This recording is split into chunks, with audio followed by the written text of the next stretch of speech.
तर नमस्कार मित्रांनो, रहस्यमय घटना स्टोरीज या यूट्यूब चॅनलवर आपल्या सर्वांचं स्वागत आहे. तर मित्रांनो, आज आहेत आपल्यासोबत स्नेहलताई. तर ते आहेत जळगावचे. त्यांच्यासंग एक वैयक्तिक जो अनुभव घडलेला आहे तो आज आपल्या चॅनलवरती शेअर करतील. तर ऐकू ती स्टोरी त्यांच्यासोबत.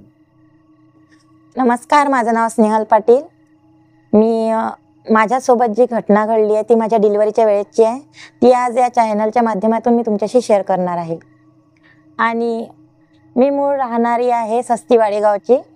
तेव्हा माझी म्हणजे पप्पांकडे माहेरी न करता माझी डिलिव्हरी अकोल्यामध्ये केली त्यांनी. वाडेगाव अकोल्याच्या जवळ आहे म्हणून. तर मग तेव्हा असं झालं की डिलिव्हरी झाली तेव्हा मला मुलगी झाली.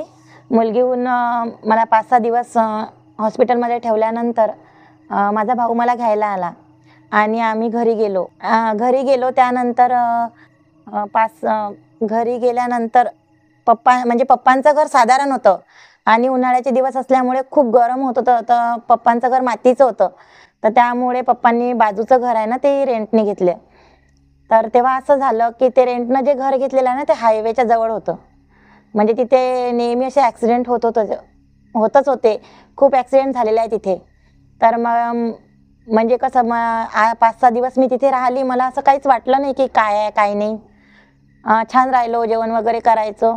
त्यानंतर असं झालं एक दिवस मी माझ्या मुलीला घेऊन बसलेली होती चेअरवरती आणि असेच काहीतरी करत होती आणि आई पण माझ्याजवळ बसलेली होती. 8-8:30चा टाईम होता रात्रीचा. तर असं झालं की मला एकदम असा आवाज आला, येणं बाहेर येणं. मी एवढी घाबरली की काय करायचं काय नाही काही समजलं नाही. मग मी माझ्या मम्मीकडे पाहिलं, म्हटलं आई तुम्हाला काही बोलली का? आई बोलली नाही मी तुला काहीच नाही बोलली. तर अचानकच परत आवाज तर येते की नाही, बाळाला बाहेर घेऊन ये. मी एवढी घाबरली की एकदम असं कसं तरी वाटायचं मला. एकदम असे हातपाय म्हणजे कसंही व्हायचं, काहीच बोलताच नव्हतं. तर मी माझ्या आईला असं म्हटलं की तू मला काही बोलली का? आई बोलली नाही मी तुला काहीच बोलली नाही. मग त्याच्यानंतर अजून एक दिवस गेला. डबल 8:30 वाजता मला तसंच आवाज आला, येते की नाही बाहेर, येते की नाही बाहेर. म्हणजे एकदम माझ्या पायाखालची जमीनच सरकून गेली की मला असं नेहमी कोण आवाज देते. मग मी माझ्या आईला म्हटलं तू मला आवाज देते का? आई बोलली नाही मी तर तुला आवाज देत नाही आहे. मग मी ही गोष्ट माझ्या पप्पांना सांगितली, माझ्या भावाला सांगितली. मग माझा भाऊ हसावर गेला की काय तू काही सांगते, असं कुठं होत असते का, काही बोलते तू? म्हटलं नाही बाबा तू काही म्हण, असं काहीतरी आहेच. आणि मला असंच अधूनमधून बाळाच्या रडायची आवाज यायची. म्हणजे जसं रात्री बाळ रडते ना किंचाळते तशा टाईप. तर मी माझ्या पप्पांना म्हटलं नाही पप्पा मला तिथं जायचंच नाही. म्हणजे रोज असं डेली व्हायचं की 8-8:30च्या दरम्यान मला म्हणजे 10-11 वाजेपर्यंत डेली असा आवाज यायचा, ये बाहेर ये बाळाला आण. आणि तेव्हा असं म्हणतात ना की डिलिव्हरीमध्ये बाहेर जाऊ नये वगैरे. तर मी इतकी म्हणजे रडकुंडी यायचं मला जर पप्पांनी तिथे म्हटलं की चल म्हणून तिथे झोपायला जायचं आहे बा, रात्रीचा टाईम आहे, उन्हाळ्याचे दिवस आहे. तर माझ्या मुलीला की नाही खूप असं गरम व्हायचं की मग पप्पा मला बोलायचे की खूप गरम होते इथे, टिनाचं घर आहे आपलं, चल आपल्याला तिकडे जायचं आहे झोपायला. तर मी म्हटलं नाही आम्ही इथंच झोपते पप्पा. मी तरी 2-3 दिवस तिथं काढले. त्याच्यामुळे माझी मुलगीची पूर्ण लाल व्हायची गरमीमुळे. मग म्हटलं नाही जाऊ दे, आपल्याला काय थोडासा त्रास होईल म्हणून मग मी परत तिथं गेली झोपायला. तर असं झालं की मला एकदम असं आवाज यायचा पायाचा चालायचा की असं कोणतरी चालत आहे, कोणतरी वाजवत आहे, दार वाजवत आहे, असा आवाज यायचा. मग मी पप्पांना म्हटलं नाही, म्हटलं तुम्ही काही म्हणा इथे काहीतरी आहे. मग पप्पांनी म्हणत ठीक आहे. मग पप्पा पण माझ्यासोबत वरती आले आणि त्यांनी तिथे स्वामी समर्थाचं गुरुचरित्र लावलं. मग रोज रात्री माझ्यासाठी ते स्वामी चरित्राचं गुरुचरित्र वाचत होते. मग एक दिवस असं झालं की असाच 8-8:30 वाजताचा टाईम होता आणि पप्पाला कोणतरी आवाज दिला की या म्हणे तुम्ही आपण बाहेर या बोलायसाठी. मग पप्पा बोलायला गेले. तर मी माझ्या मुलीसोबत बसलेलीच होती, मुली घेऊन बसलेली होती मी तिला. तर असं झालं की एकदम मला अशी पांढऱ्या साडी घातलेली बाई दिसली आणि ती आहे ना अशी दरवाजाच्या समोर अशी ग्रिल होती, त्या ग्रिलच्या समोर आहे ना ती डायरेक्ट अशी फिरत होती आणि येते की नाही बाहेर, येते की नाही बाहेर अशी विचित्रच करत होती.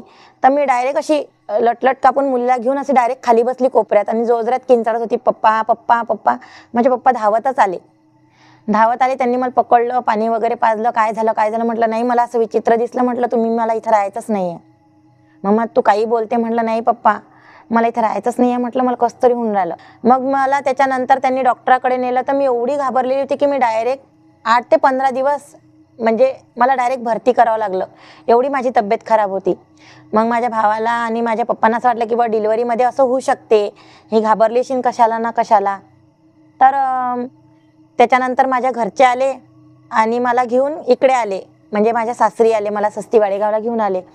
तर असं झालं की ज्या घरी मी राहणार होती तर त्यांचंच एक नवीन जोडपं म्हणजे त्यांच्याच मोठ्या मुलाचं लग्न झालं. तर ती नवीन सून त्यांची बेडरूम जी मला दिलेली होती तेच त्यांची बेडरूम होती. त्यांच्या सुनीला पण तोच अनुभव आला. त्याच्यानंतर अशी गोष्ट आहे ना, ही गोष्ट सगळीकडे पसरत गेली हळूहळू की नाही असं झालंय असं झालंय. तेव्हा माझ्या पप्पांना आणि म्हणजे घरच्यांना त्या गोष्टीवर विश्वास पटला की हो, ही सांगत होती ते बरोबर आहे. अशा त्या घराच्या बऱ्याच गोष्टी लोकांपर्यंत पसरल्या आणि त्या रिअल असल्यामुळे त्या घराकडे कोणी जातही नाही आणि ते घर तेव्हापासून बंद आहे. तर असा मी माझा स्वतःचा अनुभव तुमच्यासोबत शेअर केला की माझ्या डिलिव्हरीमध्ये असं झालेलं आहे. आणि खरोखर जेव्हा म्हणतात ना की जेव्हा लेडीजची डिलिव्हरी होते तेव्हा असे अनुभव येतात. माझ्यासोबत हा जो वैयक्तिक अनुभव घडला आहे तो आज मी सर्वांना या चॅनलच्या माध्यमातून तुमच्या सर्वांशी शेअर केला. तर असं तुमच्यासोबतही कुठे काही घटना घडली असेल तर तुम्हीही चॅनलसोबत शेअर करू शकता किंवा चॅनलसोबत कॉन्टॅक्ट करू शकता. हा माझा वैयक्तिक अनुभव होता, तो मी चॅनलच्या माध्यमातून तुमच्या सर्वांसोबत शेअर केला. तर मित्रांनो, तुम्ही ताईचा जो अनुभव आहे तो ऐकलेलाच आहे. तुम्हाला हा अनुभव कसा वाटला आम्हाला नक्की सांगा. आणि बऱ्याचपैकी अशी जी घटना आहे ते बऱ्याच महिलांसोबत घडतात. तर असा कोणाचा जर अनुभव असेल तर नक्की आम्हाला कॉन्टॅक्ट करा. आमचा नंबर जो आहे तो डिस्क्रिप्शनमध्ये दिलेला आहे. आणि असेच नवनवीन व्हिडिओ पाहण्यासाठी चॅनलला सबस्क्राईब करा. तर मित्रांनो, भेटूया असाच एक नवीन थरारक अनुभवासोबत.